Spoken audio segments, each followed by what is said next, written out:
Person ఇలా అడుగుతున్నారు. ఎక్కువసేపు కూర్చోవడం వల్ల ఈ సమస్య వస్తుందా? అంటే పైలోనిడల్ సైనస్ కూర్చుంటేనే ఎక్కువసేపు కూర్చుంటేనే వస్తుందని అడుగుతున్నారు. ఏంటి సార్ అది? రైట్. సో పైలోనిడల్ సైనస్ అనేది కూర్చుంటే వచ్చే ఛాన్స్ ఉంటుందా? డెఫినెట్‌గా అండి. కూర్చోవడం అనేది pilonidal sinus one of the big risk factor. So కూర్చుంటే ఏమవుతుంది? బటక్స్ పైన ప్రెషర్ పడుతుంది. బటక్స్ పైన ప్రెషర్ పడినప్పుడు ఏం జరుగుతుంది? బటక్స్ పైన స్కిన్ ఉంటుంది కదా! ఫ్లాట్ ప్లేస్ ఉంటుంది. అక్కడే టెయిల్ బోన్ అంటాం కదా! అక్కడ స్కిన్ అనేది స్ట్రెచ్ అవుతుంది. ఎప్పుడైతే స్కిన్ స్ట్రెచ్ అవుతుందో దాంట్లో స్వెట్ పోర్స్ ఉంటాయి. స్వెట్ పోర్ అంటే చెమట గ్రంథులు. అవి ఓపెన్ అవుతాయి.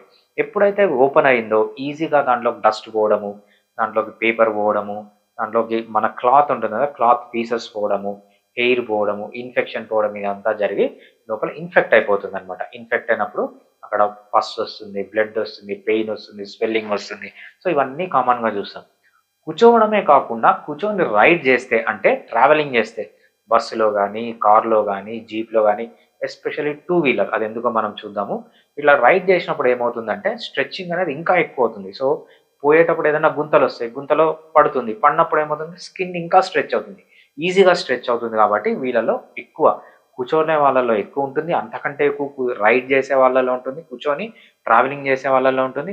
ఇంతకంటే ఎక్కువ ఎవరిలో ఉంటుందంటే టూ వీలర్ రైడ్ చేసే వాళ్ళలో మనం కామన్‌గా చూస్తాం. ఎందుకంటే టూ వీలర్‌కి షాక్ అబ్జార్బర్స్ అనేవి అంత బాగా ఉండవన్నమాట.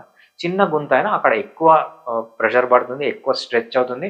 ఎక్కువ స్ట్రెచ్ అయినప్పుడు స్వెట్ పోర్స్ అన్నీ ఓపెన్ అయ్యి ఈజీగా అక్కడ ఇన్ఫెక్షన్ అనేది చేరుతుందన్నమాట. అందుకు ట్రావెలింగ్ అనేది లేకపోతే సిట్టింగ్ అనేది ఎస్పెషల్లీ టూ వీలర్‌లో ట్రావెల్ చేయడం అనేది చాలా పెద్ద రిస్క్ ఫ్యాక్టర్ మన పైలోనిడల్ సైనస్‌కి.